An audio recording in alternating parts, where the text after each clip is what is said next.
আপনার যদি টাকায় ছিনিমিনি করে তাহলে আপনি ওখানে ঢুকতে পারেন।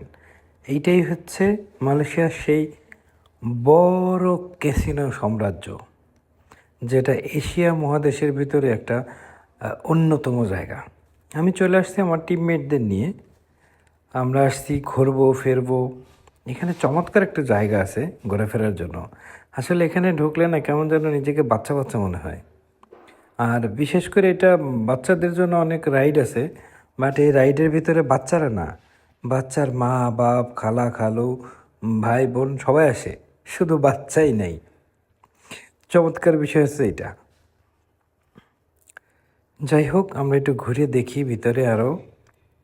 তবে আলোর যে ঝলকানি ওর ভিতর তাকাইলে নিজেকে মনে হয় যে আমি হারাই গেছি কোনো এক জগতের ভিতরে। আর রাইডগুলো দেখলে তো মনে হয় যে সে ছোট্ট বয়সে বোধহয় চলে আসছি। কিন্তু দেখেন এর ভিতরে বড় মানুষ, ছোট বাচ্চা কিন্তু নাই। এটা হচ্ছে বড়দের রাইড।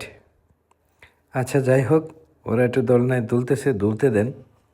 আমরা আর একটু আগায় যাই, দেখি সামনের দিকে কি আছে।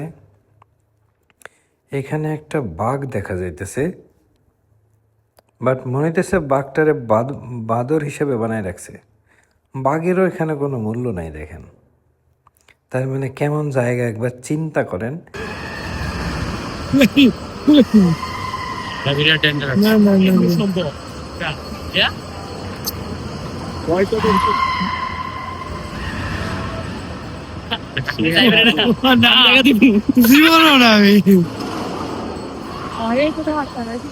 আমাদের ঘোরাফেরা শেষ, এখন আমরা চলে যাচ্ছি। এটা হচ্ছে 6,500 ফুট উপরে। এখন আমরা 6,500 ফুট উপর থেকে নিচের দিকে নামবো। দেখতে থাকুন কত দ্রুত নামে। পুরো মেঘের ভিতরে দেখেন কয়টা স্টেশন পার হইতেছি আমরা। মেঘের রাজ্য থেকে নেমে আসলাম নিচের দিকে। এখনও মেঘ আছে, এবার মেঘের পর্ব শেষ। ওই মেঘটা দেখতে গেছিলাম ওখানে, এই লাস্ট স্টেশন।